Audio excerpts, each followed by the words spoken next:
Hey, how's it going, you guys? ScaredieCat back at it with another video for you guys, and I'm doing a review on this amazing new attraction that's hitting North Hollywood, and it's gonna be at Zombie Joe's Underground Theater place.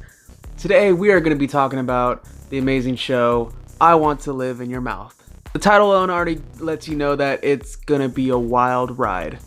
And it's gonna be there for, I believe, about 3 months. And from what they've told me, it's the longest running show that Zombie Joe's ever rented out his space for. So that this comes to show you that he has a lot of faith in these guys, and he should, because Dave and Eric, they both work for the Willows, and they've worked for Creep LA as well too. So they know what they're doing, as far as immersive theater. And my goodness, do they know what they're doing.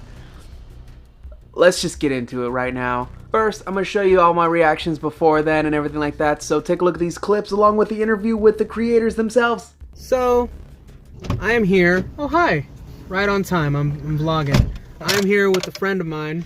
I don't know if you can see him, but you might have seen me walk around certain events with him. This is my good friend Mickey. He is my homie, my ride or die, and my cameraman and bodyguard. We are waiting for the time to go to I Want to Live in Your Mouth.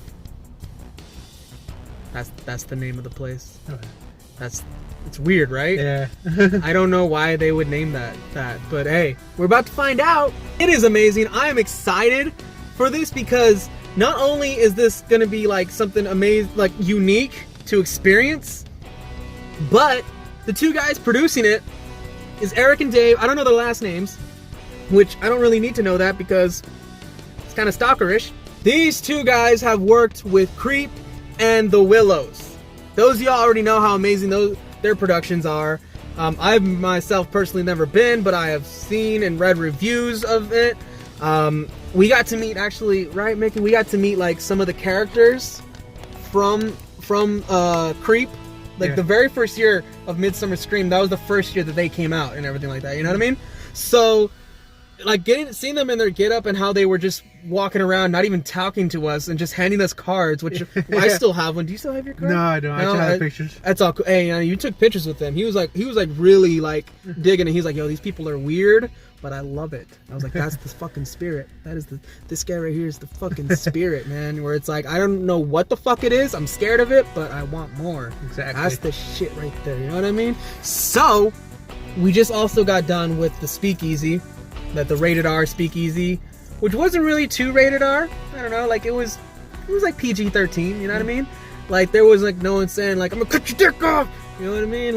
There wasn't shit like that going around, but it was spooky. It was spooky. It was cool there. I got to see John from Haunters, The Art of the Scare. And not only that, I got to meet the Queen of Haunts herself and her daughter, who is technically the Princess of Haunts, Charmaire, and her daughter Rose. It's fucking amazing. Here, take a look at the interview.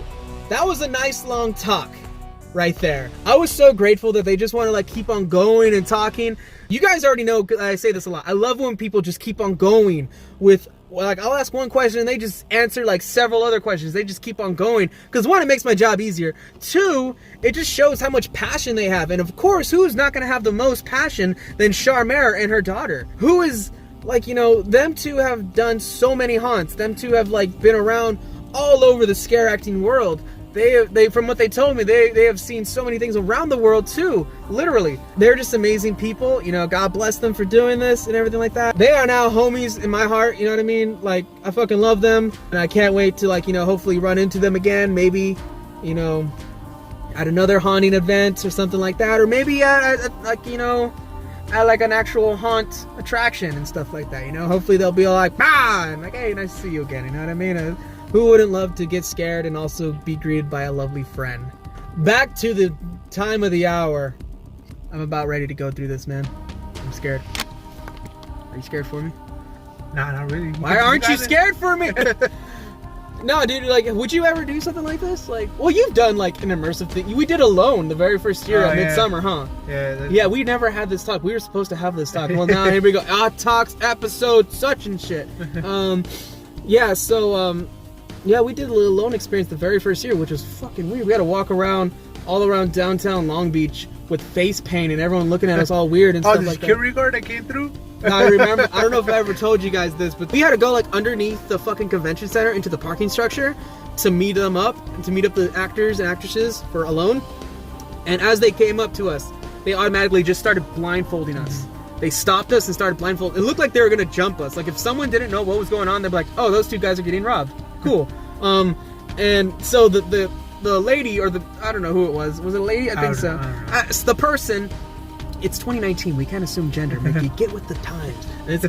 The person came up on their go-kart and was like, "Skirt! Hey, what the hell's going on over here?" And then, bless their hearts, the people in Alone were so into character, no one knew what to say. Like, not because like they were like scared, but because like they were in character. They couldn't speak. They couldn't speak. They weren't allowed to talk to us. They weren't allowed to talk at all. So finally, me blindfolded was like, "Yeah, we're from the convention upstairs, like with all the Halloween stuff, and this is like an immersive haunt type of thing that we volunteered to do." And then the person was like, "Y'all signed up for this?" And I was like, "Yeah." And they were like, "Okay," and just get on out, and drove on up with their go-kart. And they just went right back into it. And they were just like, "Oh god, that was a close one." I knew some of them were probably thinking that like, they yo, stopped. Yeah, They were putting mine on, and the person came, the security guard, he was just like, they just stopped. It was halfway on. Yeah, it was halfway. Like they were like frozen. So we had to talk for them and stuff like that, which, you know, I guess that makes us lawyers. Call us if you need some legal advice. Don't call us. No. Yeah, so, I don't know. I'm nervous just because it's... I don't know why. I just get nervous. It's because it's you by yourself this time. Yeah, dude, honestly. Because even though Alone was technically supposed to for us to be alone, we met up afterwards. Because we were like walking around near the lobby of the Hyatt, like where do we fucking go? Exactly. And like I ran into him by the front door of the Hyatt, and I was like, "Mickey, what are you doing?" And he was like, "What are you doing?" I was like, "I don't know." So we just walked around, and luckily we walked around enough times to where we met up with some other people that were doing it, and we technically just followed them. It was basically high school all over there. I was like, "Hey, yo, can I copy you, dog?" Exactly. It's just, you know what I mean? It was fucking awesome. So right now it's just gonna be me alone. I'm scared. And we'll see what happens. Here we go. So the night is not over yet. We are over here in North Hollywood. I am here with Eric and Dave. I'm so sorry. They look just alike. I'm just kidding. And you guys, I understand that you guys also used to work for The Willows and Creep, right? Yeah, still do. Still do. Yeah, okay. so we met working on Creep Lore, the show that was with Amazon, and then have just sort of been trying to figure out this idea in the past maybe half a year. But yeah, still work on Awake, this past year's Creep and Willows and all of that stuff. Awesome. So what got you guys doing like this little side project here? Just want to do something before the haunt season? Or you had like something like Yeah, it was kind of interesting to us to do something outside of the haunt season because we don't get a chance to have these kinds of experiences in the springtime. So we thought there might be a little bit of an audience for it to start with. Yeah, but Definitely. for us, we've been kind of talking about this. I think almost a year actually. Yeah, I looked at the previous. I looked at our first emails about it. And I There was we like, go. oh my god, it was a year ago. That's great. So the title, I Want to Live in Your Mouth. Yes. How did that came about? Is that like I've something? been getting this. People seem very curious about it. I can't imagine why. But there's a couple things to it. I've just been really intrigued by like sentence-long titles like that. You're used to seeing a certain thing, and it doesn't seem like that should really happen as a title. Exactly. So there's a short story called by Harlan Ellison called "I Have No Mouth and I Must Scream," and that's the whole title. And so I kind of loved just how ridiculous that was. So the chance to have something that's a sentence like that, and then also just it's appropriate to the show in a couple different ways, as you'll find out, and so it just kind of was like, could we pull off a weird title like that? Sure, why not? Oh Let's yeah, try it. it's obviously got like a lot of other people's attention. I've been seeing your guys' feeds and everything like that. So far, so good. Everyone's been enjoying it. Yeah. What got you guys into like immersive theater? Well, I was a haunted attraction maker from like when I was like 13 or 14 years old, and mostly on like the East Coast. And then I got involved in the themed entertainment business, so like my day life is as a creative director in the theme park world. And I moved out to LA about 3 or 4 years ago and discovered immersive theater. I was here in 2016, which was like a great year in terms of like Delusion and Creep and all these really great companies were doing stuff, Tension Experience. And so I just kind of saw it as a chance to do the stuff I was doing in the theme park world at a different scale with different like levels of adventurousness, and I even like did some of the extreme haunted houses and stuff like that too, just to check it all out. But yeah, that's sort of what was the first gateway into it. So my background is mostly in theater, and I ran a theater and I ran the Cincinnati Fringe Festival for a number of years, and I encountered sort of my first few early pieces when I was doing that, and saw this incredibly powerful piece about human trafficking, and that was like, for me, that was a really kind of amazing entry point into the idea of like, oh wow, not just theater, but immersive theater can really have an impact in a completely unique and different way. And for me, from that point on, I was just sort of like, all right, let's keep exploring that, and let's keep pushing the bounds of what we can do with a piece of theater. Definitely. Let's see if some bounds are going to be pushed tonight as I go up in here. Talk to you guys later, okay? Alrighty, back at it. So, afterwards, I was shooketh.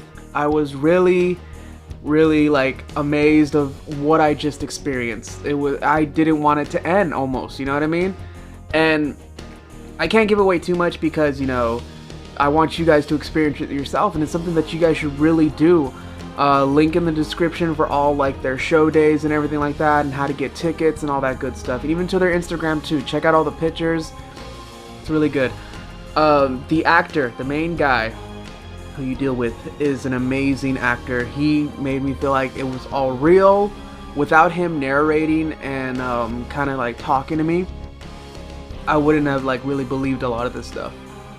All the props and the decorations made it seem like you weren't like even inside of a theater room anymore. It made it seem like you were inside of a house.